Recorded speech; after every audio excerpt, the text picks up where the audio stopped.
Hi, my name is Kristen Chrisman, and I've been applying the Paradigm for Peace model to the current crisis in Ukraine in order to show a nonviolent path forward.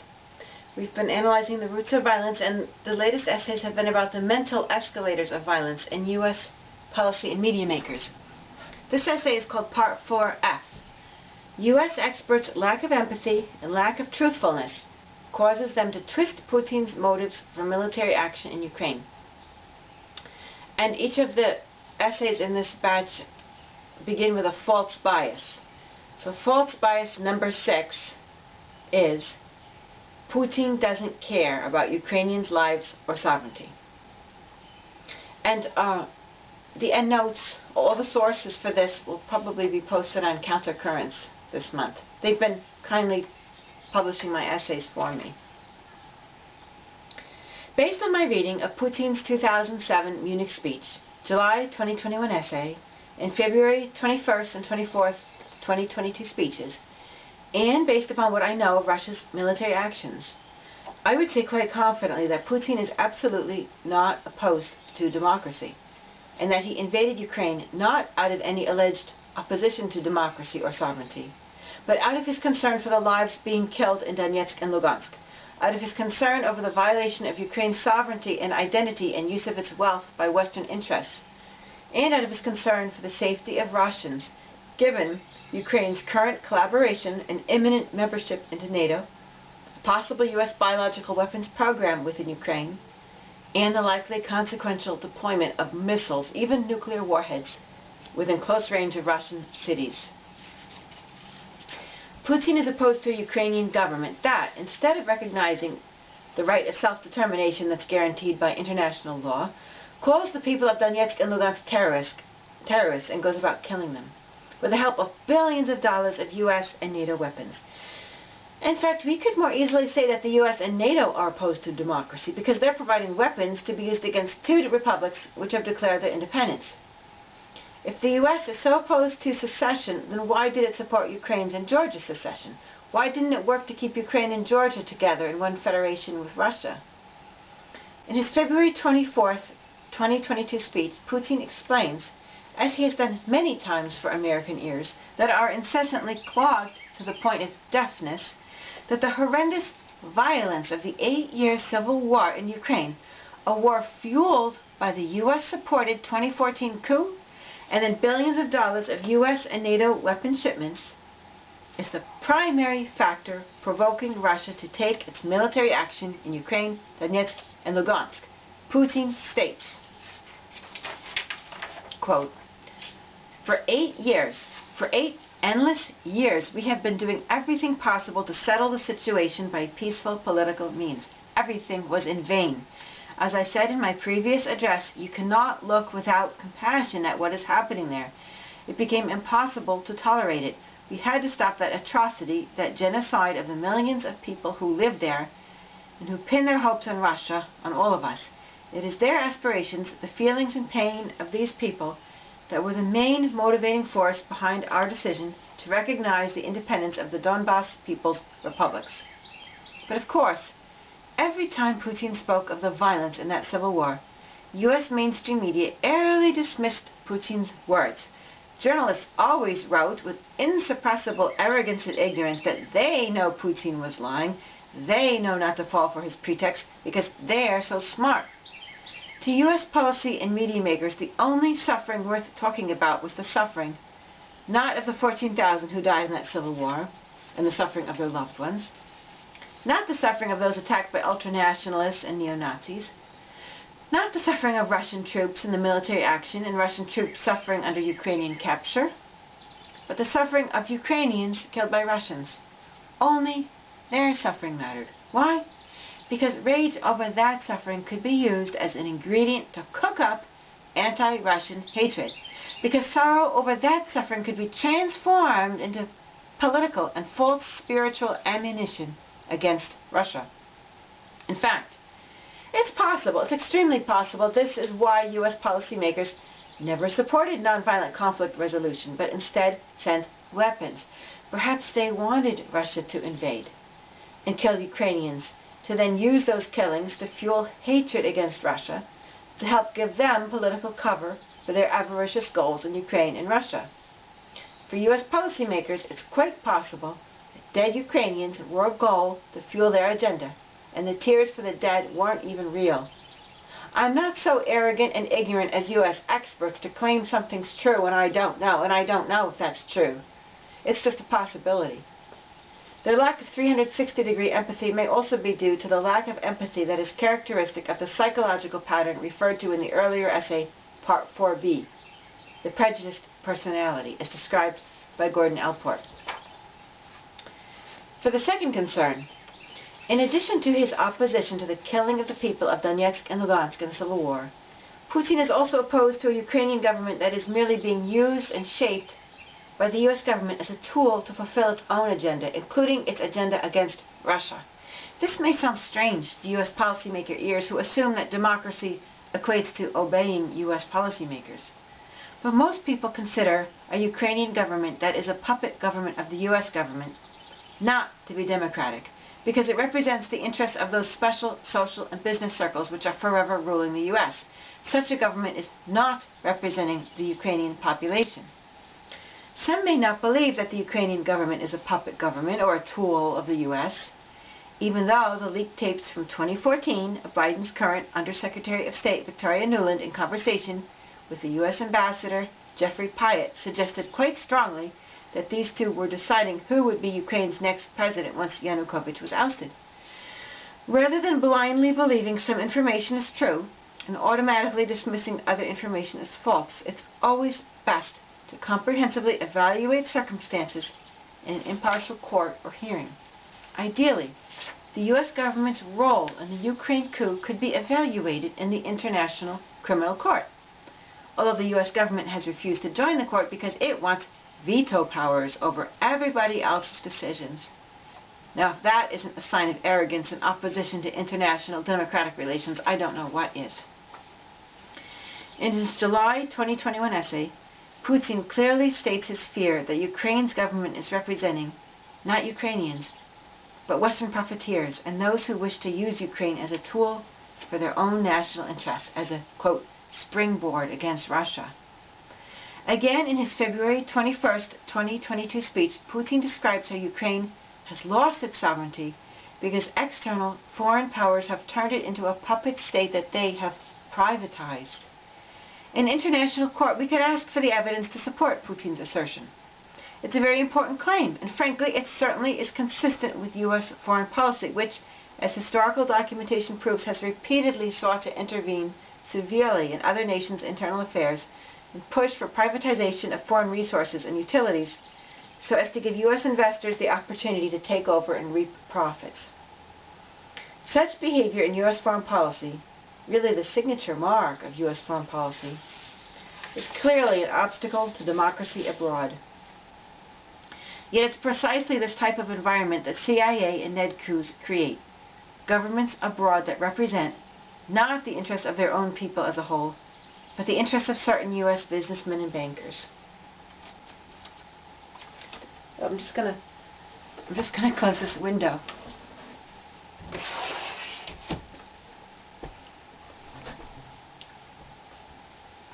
For those who actually care about democracy, justice, and peace, I strongly urge the prompt undertaking of national and international evaluations, hearings, and court proceedings into the role of the U.S. government, U.S. businesses, and U.S. private military contractors into promoting or obstructing democracy in Ukraine.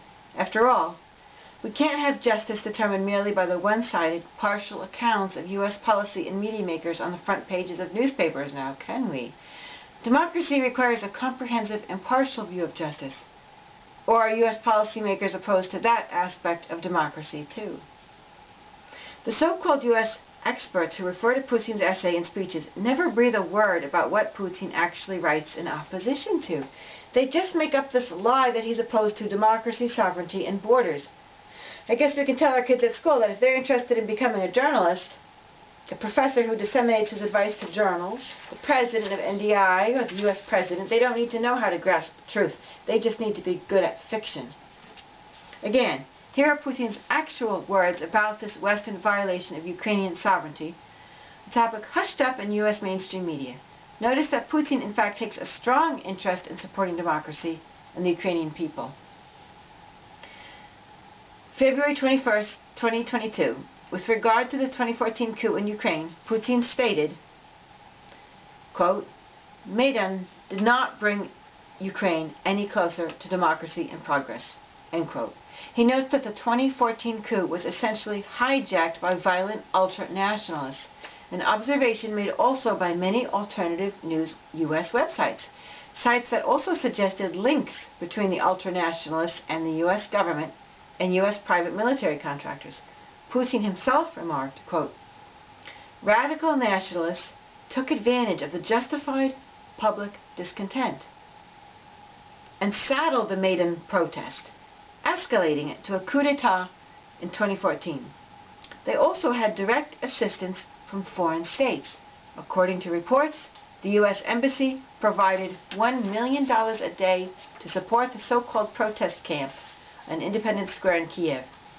In addition, large amounts were impudently transferred directly to the opposition leaders' bank accounts, tens of millions of dollars. But the people who actually suffered, the families of those who died in the clashes provoked in the streets and squares of Kiev and other cities, how much did they get in the end? Better not ask. End quote. With regard to standing up for democracy and sovereignty, and just notice the beginning of his quote, Putin says that radical nationalists took advantage of the justified public discontent. He sympathized with the public discontent of that protest, but not how it was taken over by the violent ultranationalists and then turned into a coup. With regard to standing up for democracy and sovereignty, Putin's words clearly show his opposition to a U.S. puppet government in Ukraine. I'll quote them at length, since everyone else on mainstream media is omitting them entirely, his words, and concocting their own ideas about what he said. Quote, it all came down to a Ukrainian economy in tatters and an outright pillage of the country's citizens, while Ukraine itself was placed under external control, directed not only from the Western capitals, but also on the ground, as the saying goes, through an entire network of foreign advisors, NGOs, and other institutions present in Ukraine. They have a direct bearing on all the key appointments and dismissals, and on all branches of power at all levels, from the central government to municipalities, as well as on state-owned companies and corporations, including Naftogaz, Ukrenergo, Ukrainian Railways, Ukroboronprom, Ukposhta, and the Ukrainian Seaports Authority. There is no independent judiciary in Ukraine. The Kiev authorities, at the West's demand, delegated the priority right to select members of international organizations. In addition, the United States directly controls the National Agency on Corruption Prevention, the National Anti-Corruption Bureau, the Specialized Anti-Corruption Prosecutor's Office, and the High Anti-Corruption Court.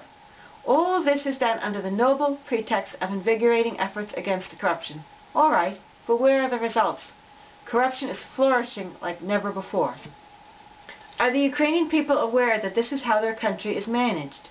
Do they realize that their country has turned not even into a political or economic protectorate, but has been reduced to a colony with a puppet regime? The state was privatized.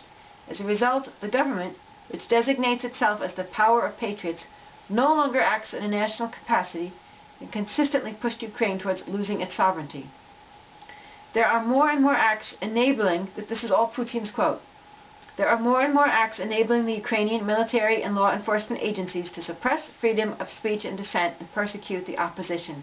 Ukraine has outperformed its Western masters by inventing sanctions against its own citizens, companies, television channels, other media outlets, and even members of parliament. End quote.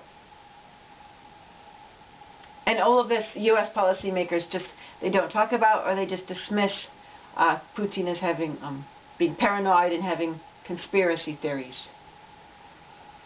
In his February 24th, 2022 speech, Putin states to deaf American ears the reasons for Russia's military action. Quote, the current events have nothing to do with a desire to infringe on the interests of Ukraine and the Ukrainian people. They are connected with defending Russia from those who have taken Ukraine hostage and are trying to use it against our country and our people, end quote. Why do U.S. policy and media makers, supposedly so intelligent and truthful, completely omit Putin's words, which obviously show his support for democracy and for Ukraine's sovereignty? And why no public hearing into the role of U.S. policymakers in violating Ukraine's sovereignty, not only during the coup, but in its aftermath? Why no attempts to investigate Putin's claim about U.S. masters, including NGOs such as NED, managing Ukraine's internal political, economic, and perhaps cultural and military affairs? Why no evaluation of the U.S. control over these anti-corruption organizations and their results? Will no one hold U.S. policymakers accountable? If they're so innocent, why are they afraid of discussing the matter? Why merely this send you weapons to Ukraine and Putin's paranoid response? It sounds to me like U.S. policymakers are hiding something.